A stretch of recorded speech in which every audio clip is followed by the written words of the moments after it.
when the news gets weird and Wyoming gets weirder. February 4th, 2026 edition. Welcome to the land of the unreported. Good morning, good people, and welcome to Wackadoodle Wednesdays, the only weekly segment where we take a long, loving look at the news cycle and say, you know what? That can't be right. And then Wyoming replies, hold my sarsaparilla. Today's theme, obscure news, the stories hiding under the stories, the things happening in the shadows because the lights got shut off. Literally, in some counties. So buckle up. We're going from Daniel, Wyoming to Budapest with pit stops in Wamsutter and Washington, D.C. and the European Union, because apparently the world is committed to giving us content. Wyoming, where the headlines go to hibernate. The wolf torture case that won't go away.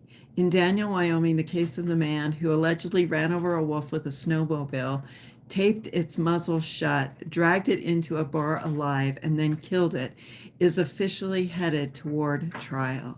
Because nothing says frontier spirit like reenacting a villain origin story in front of the Bud Light neon sign.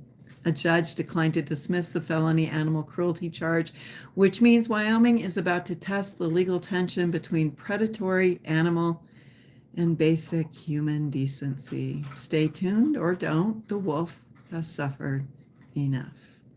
The Great Wyoming Newspaper Extinction Event. Remember August 6th, 7th, 2025, when 8 Wyoming newspapers were shut down overnight by News Media Corp? Poof. Gone. 120-year-old papers, 30 jobs, 6 counties, left with 0 local news. Wyoming didn't just lose newspapers, we lost the people who tell us when the city council is trying something sneaky, when the water board is arguing about arsenic levels, and when the high school robotics team wins regionals. Now, half the obscure stories in this segment are obscure because there's literally no one left to report them. We are living in a state where the news deserts are so vast they qualify for federal grazing permits. And Wamsutter's hydrogen dream, Tiny Wamsutter is exploring a plan to turn oil-filled waste into a hydrogen energy hub because nothing says innovation like looking at a pile of industrial leftovers and saying, what if fuel? If this works, Wamsutter becomes the Silicon Valley of the Red Desert. If it doesn't, well, it's still Wamsutter. And the sheriff running 100 miles to fund his department. Some sheriffs hold press conferences, some sheriffs lobby the legislature, and one Wyoming sheriff said, you know what? I'll just run 100 miles because rural austerity has reached the point where law enforcement is literally running for their lives.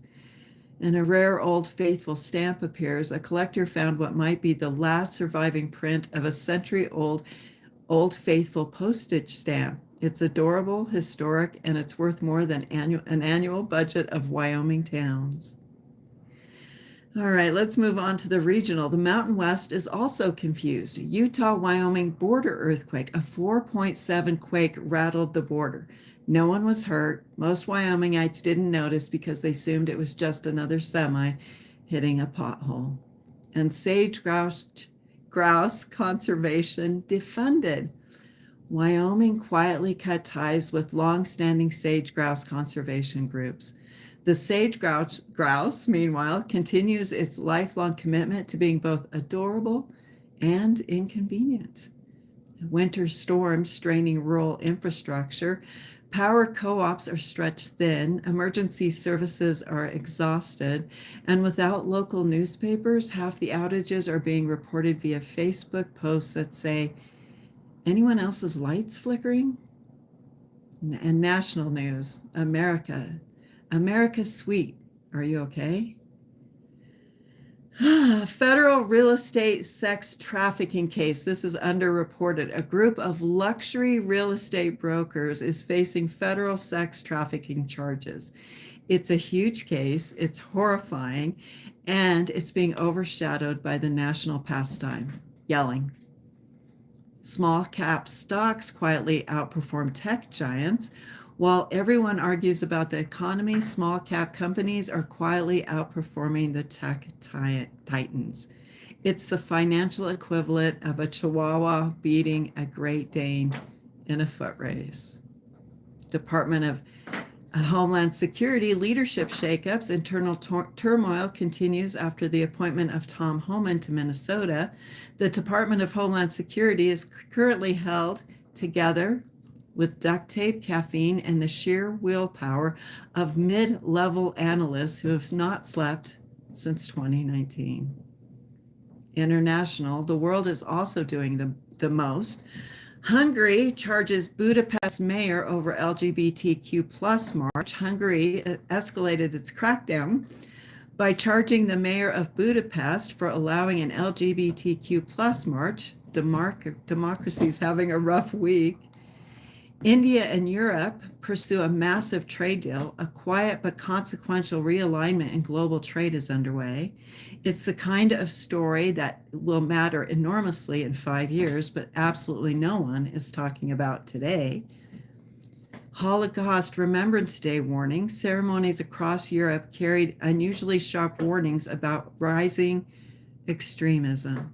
The world is whispering, pay attention, while everyone else is scrolling. North Korea missile tests. North Korea launched more suspected ballistic missiles. It's Wednesday. Stay weird, stay awake, stay Wyoming. So that's our Wackadoodle Wednesday. A wolf torture trial, a statewide newspaper collapse, a sheriff running 100 miles, a hydrogen experiment in Wamsutter, and a world that keeps insisting on being stranger than fiction. Remember, obscure news isn't obscure because it's unimportant. It's obscure because someone benefits when you're not looking. Stay curious, stay compassionate, stay wackadoodle in the best possible way. Thank you guys for watching. It's me. This is my live, and I've got some. Thank you for commenting. We need to know about the case from the 70s, brought this old lady who won, she lost her buffet. I have no idea. Do I need to read that again? We need to know about the case from the 1970s, brought this old lady who won, she lost her buffet. Okay, you're going to have to tell me more because I don't know. Hello. Are you available for parties? That's fun. Thank you guys. I'll see you later. Bye.